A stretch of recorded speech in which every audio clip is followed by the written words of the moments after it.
Skip to content. Ellen DeGeneres' attempt to clear comedian Kevin Hart's name and reinstate him as Oscars host did not go over well with critics online. The daytime host, who is openly gay and previously hosted the Academy Awards herself, was blasted for calling Hart's critics haters and trolls, referring to those who unearthed the comic's past homophobic jokes that cost him the high-profile hosting gig. Hart says already apologized for the jokes in the past but refused to do so again when the Academy of Motion Picture Arts and Sciences gave him an ultimatum to apologize once more or drop his hosting duties. He pulled the plug on the gig last month. Members of the LGBTQ community publicly characterized DeGeneres' endorsement of Hart on Thursday as a betrayal, while others scolded her for seemingly belittling journalists and other knowledgeable critics for researching the incoming host's background.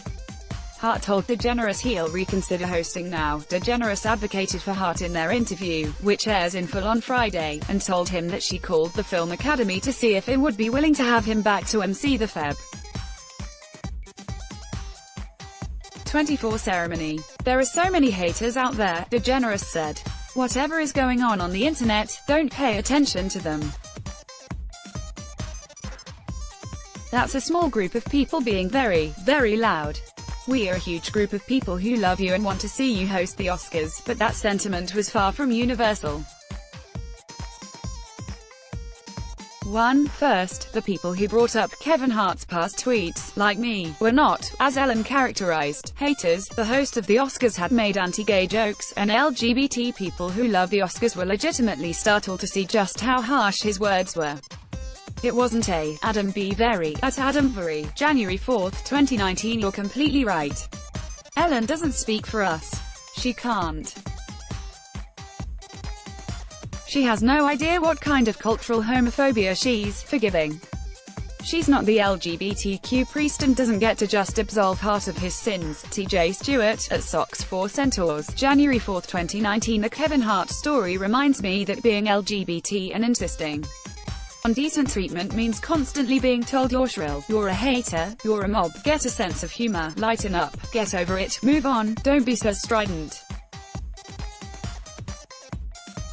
It all means the same thing. Watch yourself. Mark Harris, at Mark Harris Nike, January 4, 2019. I'm extraordinarily disappointed that Ellen could not find the same disgust for Hart's bigotry that she had for Caitlyn Jenner and Kim Burrell. Shame on you, at Thielen Show, for this gross betrayal. Let's see if the mob has quieted down enough to put Hart right back in the gig he wants. It represents contempt for any kind of public outcry as dumb noise that you just have to ride out. It's meant to minimize real distress from non-famous LGBT folk. It's a shame that DeGeneres has decided to serve as the instrument of that kind of perpetually embattled Hollywood bubble thinking, Harris went on. So, as a member of the mob, I guess, I still say what I said before, find another host this year. Hart seemed appreciative of DeGeneres' defense but argued that there's a flip side to the attack.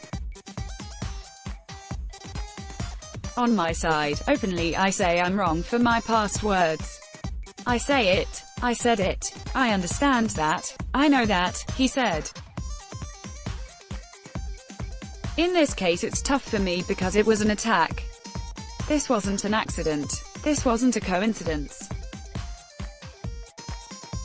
It wasn't a coincidence that the day after I received the job that tweets just somehow manifested from 2008. Kevin Hart's new interview with Ellen DeGeneres has sparked online debate. Kirk McCoy, Los Angeles Times. The prolific actor told DeGeneres that this was his first time in the line of fire and felt that the motivation was to destroy him, end all his partnerships, brand relationships, investment opportunities and his production company, as well as those who work for him. This is to damage the lives that have been invested in me, he asserted. It's bigger than just the Oscars.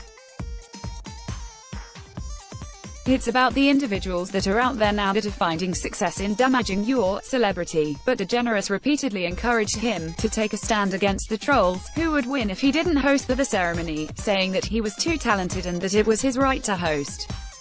As I said to you earlier, it's perfect that all this happened because there has to be a conversation about homophobia, DeGeneres said.